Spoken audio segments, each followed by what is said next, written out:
Well, the college football playoff selection show was earlier today, and the committee kind of fixed the Miami Notre Dame situation. So, yesterday, after kind of the doomsday scenario, whatever you want to call it, Duke beat Virginia um, in the ACC championship game. So, they're the ACC champion, but they're not going to the playoffs with an 8-5 record. So the committee put Miami in over Notre Dame, and actually Alabama and Miami were the last two teams in. So Notre Dame's out. Kind of surprising, but I think there was a lot of comment, a lot of criticism for having Notre Dame ranked over Miami when Miami won that game head to head. So the committee kind of fixed that. Indiana is number one, of course, after beating Ohio State yesterday. Ohio State stays number two.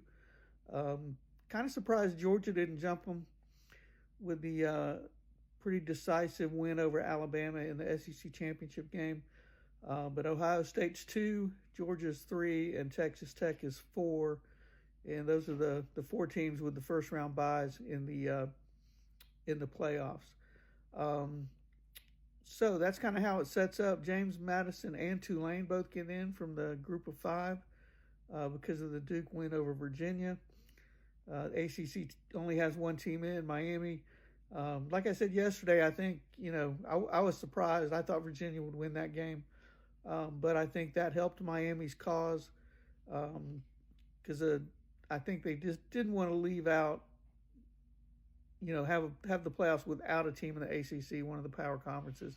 I think they really didn't want to do that. So with Virginia out, they kind of put Miami in, although they should have been in over Notre Dame anyway. Now there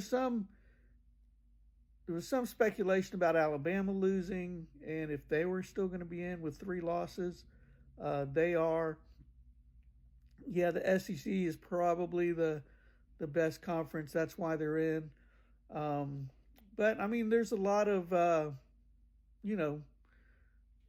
there's a lot of reasons you could kind of give to exclude Alabama as well.